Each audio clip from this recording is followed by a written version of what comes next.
Right. So Draksharamam అయితే ఇంకా కాకినాడ బీచ్కి స్టార్ట్ అయినాము. ఆన్ ద వేలో మంచి మంచి సీనరీస్, మంచి మంచి లొకేషన్స్ తగిలినాయి. బట్ ఎందుకో మళ్ళీ ఈవినింగ్ వరకు వైజాగ్ కొట్టాలి కదా అని చెప్పేసి ఎక్కడ ఆపలేము. సో వెళ్తా ఉన్నాము కాకినాడ బీచ్ సైడ్. ఆల్మోస్ట్ కొంచెం బీచ్ దగ్గరికి వెళ్ళిన తర్వాత రోడ్ మిస్ అయ్యి ఆల్మోస్ట్ ఒక 2-3 కిలోమీటర్స్ ముందుకు వెళ్ళిపోయాను ఒక సన్న రోడ్లో. మళ్ళీ తర్వాత అక్కడ ఒకరిని అడిగి మళ్ళీ బ్యాక్ సైడ్ రావాల్సి వచ్చింది. But yeah nice. Complete coastal stretch కదా ఈ బీచ్. పక్కనే కూడా ఎయిర్ క్రాఫ్ట్ మ్యూజియం కూడా ఉన్నట్టుంది. బట్ వెళ్ళడం కుదరలేదు. కాకినాడ సిటీ చాలా పెద్దగా ఉంది. నేను అసలు ఎక్స్పెక్ట్ చేయలేదు. ఏదో చిన్నగా ఉంటుంది అనుకున్నా కానీ చాలా పెద్దగా ఉంది లోపల సిటీ. బీచ్ స్ట్రెచ్, అక్కడ ఇండస్ట్రియల్ ఏరియాస్.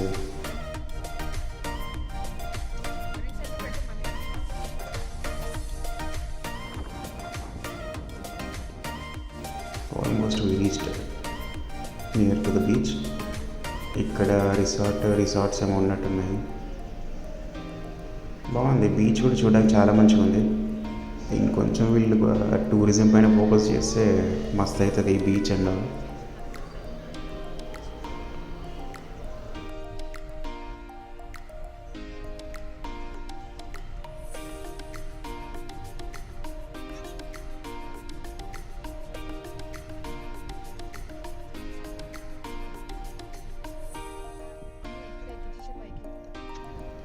సో పార్కింగ్ కూడా చాలా యాంపుల్ ఆఫ్ స్పేస్ ఉంటుంది. ప్రాబ్లం ఏం లేదు. నేను almost near to the beach way దగ్గరే పెట్టుకున్నాను. చాలా స్పేస్ ఉండే ఆ టైంలో. ఈ బీచ్లో కూడా కొంచెం లోకల్ ఫుడ్ ఐటమ్స్ బాగా అమ్ముతుండే. మసాలా కిచెన్ అంత మంచిగా ఉండే. డిఫరెంట్ బజ్జీలు, మురుకులు, kind of all local snack available ఉన్నాయి. మంచిగా అనిపించింది అక్కడ. ఇంకంతే చాలు. అక్కడి నుంచి నా బిడ్డ వైఫ్ ఇద్దరు the started their fun. Too కూడా ఉంది యాక్చువల్లీ. నేను చూసిన ఇక్కడ ఈ స్ట్రెచ్ బీచెస్లో ఇది కూడా one of the good beach. జనాలు కూడా బాగానే ఉన్నారు. క్రౌడ్ గట్టిగా వచ్చింది. Though it was a week day.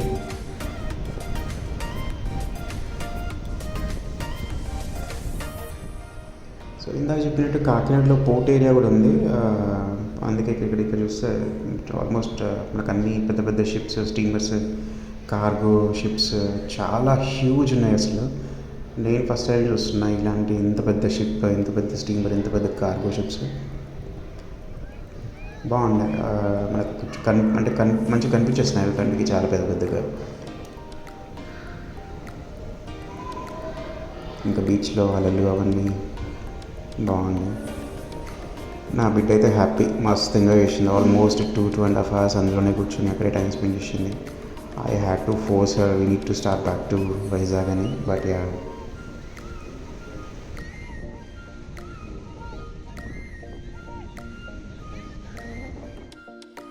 నా బిడ్డకి బీచ్ అంటే మస్తు ఇష్టం అసలు. ఆల్మోస్ట్ ఈ ఇయర్లో ఇది ఐ థింక్ 4th బీచ్ అనుకుంటా ఇది విజిట్ చేసింది. చాలా బాగా ఎంజాయ్ చేస్తుంది అసలు. బీచ్ అంటే చాలా ఇంట్రెస్ట్ చూపిస్తుంది.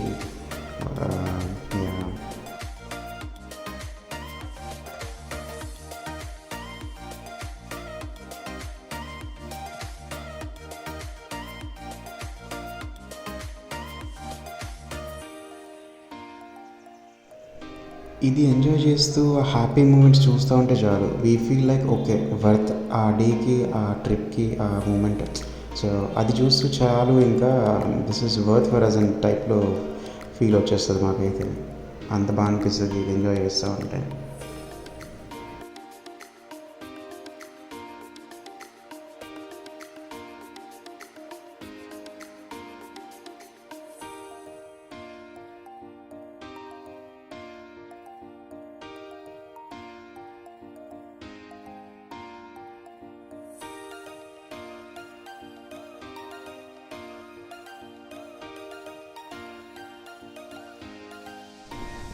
చాలా ఇది స్టార్ట్ చేసింది నా బిడ్డ కన్స్ట్రక్షన్ బిజినెస్.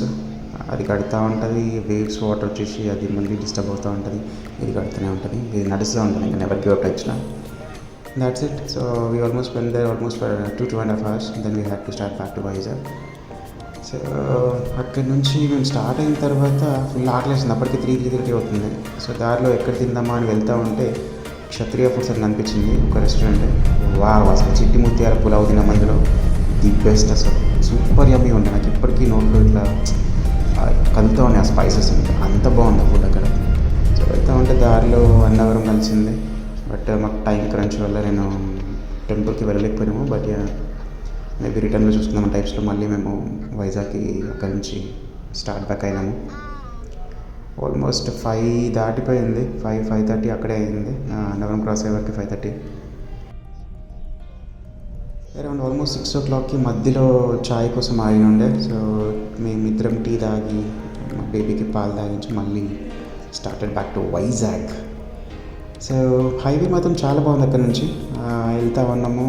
బట్ కొంచెం ఎందుకో ట్రాఫిక్ అనిపించింది. మూమెంట్ స్లో ఉండే, కొంచెం హెవీలా వెహికల్స్, లారీస్ అవన్నీ ఎక్కువ ఉండే ఆ రోజు. Maybe because of holiday season right. So అలా వెళ్తూ కొంచెం మధ్యలో టైర్డ్ ఉన్నప్పుడు దగ్గర కార్ ఆపేసుకొని అలా అటు ఇటు దిక్కులు చూసి మళ్ళీ we have to start back to Vizag. వెనకాల దయ్యం కనిపిస్తుంది, పొట్టి దయ్యం.